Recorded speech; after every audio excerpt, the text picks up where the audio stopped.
In modern English versions of Acts chapter 21, verse 39, Paul is called a citizen of Tarsus. In these modern English translations, several other passages in the book we call Acts tell us that Paul was also a Roman citizen.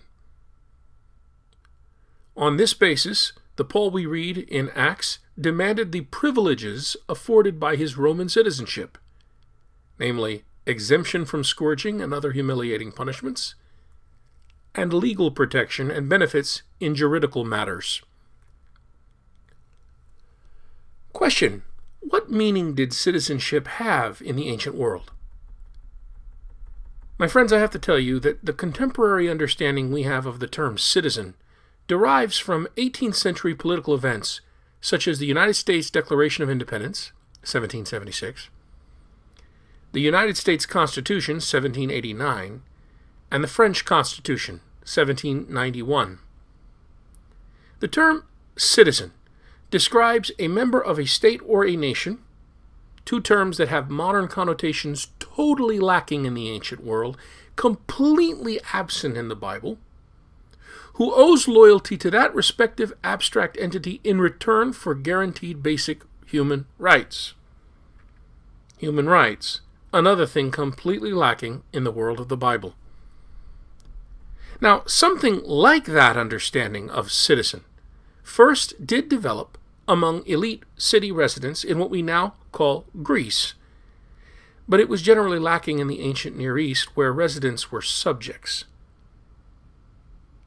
Even in ancient Greece, however, one was not a citizen of Greece, but rather some Greek city.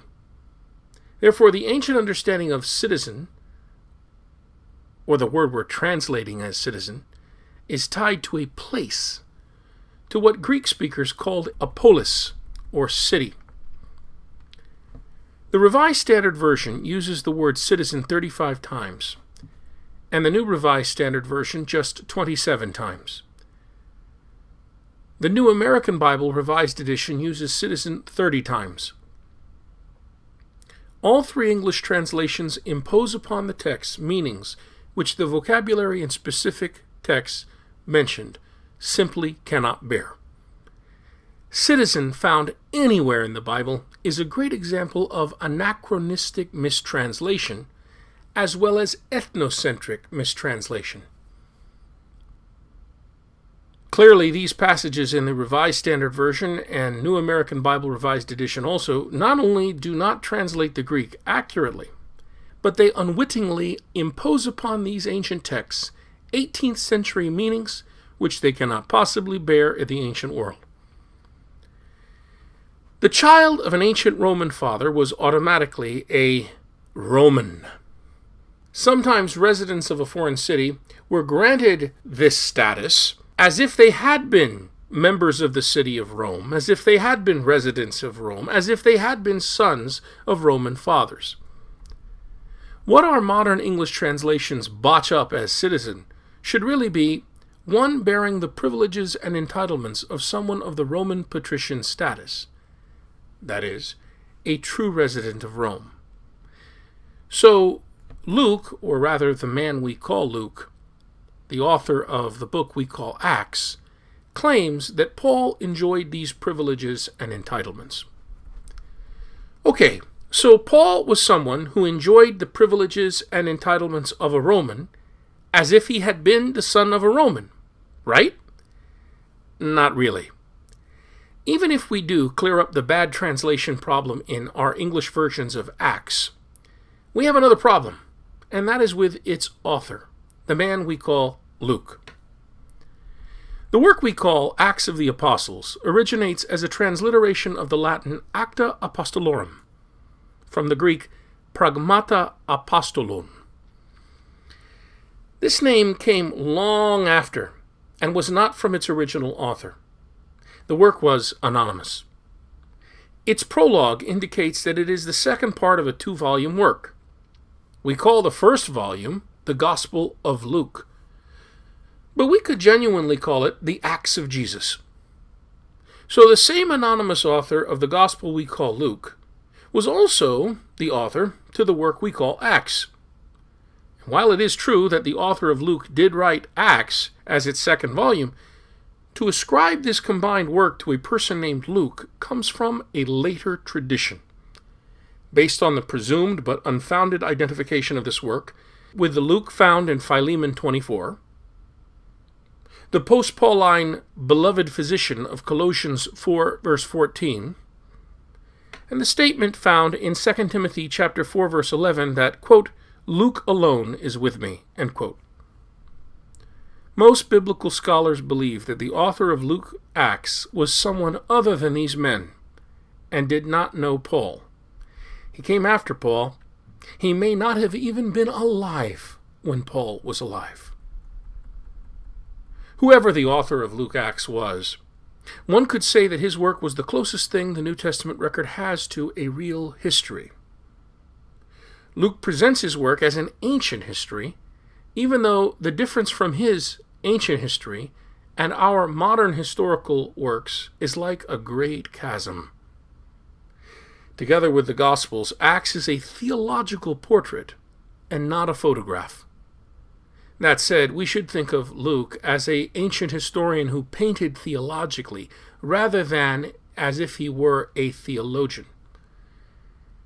To view Luke or any New Testament author, say like Paul or John of Patmos, or the author of the Gospel we call John, as theologians, would be anachronism, coming from a worldview that distinguishes natural from supernatural, the concrete and measurable realm of humankind from the imperceptible realm of God.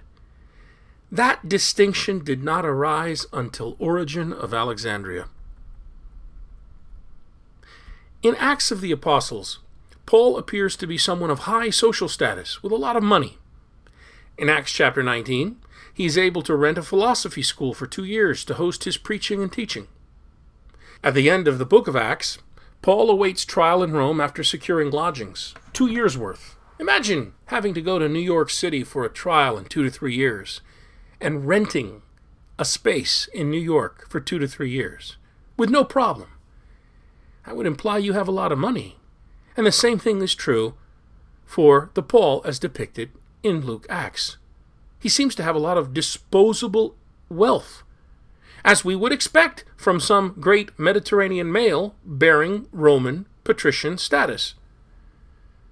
But Paul's noteworthy upper social position and presumed disposable wealth in Acts has no basis in his own undisputed letters. There we learn that Paul worked as an artisan, depending on others for financial support. The historical Paul may have been just above subsistence level. Context scholars, like the Stegemann brothers, Wolfgang and Eckhard, and even Pope Emeritus Benedict XVI, have indicated that Acts' portrayal of Paul, Peter, Stephen, Philip, and other early church figures comes sometimes by way of a literary fiction. It has been suggested that for Paul, the author of Acts was something like a James Carville or a David Axelrod. James Carville made Bill Clinton look pretty good, and David Axelrod made Barack Obama look pretty good. In similar fashion, the writer we call Luke made Paul look good in his Acts. It seems that the man we call Luke, the author of Luke Acts, was a spin doctor for Paul. The Lucan Paul is largely fictive. The Lucan Paul that we find in Acts and the historical Paul that we find in his 7 undisputed letters are very different.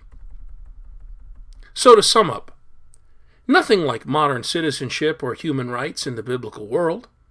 Roman citizen is anachronistic, bad translation. The anonymous author of Acts claims Paul bears Roman status. The anonymous author of Acts suggests that Paul was of high social status with disposable income. These literary fictions of Acts have no basis in Paul's own writings. The Bible is all true, and some of it actually happened.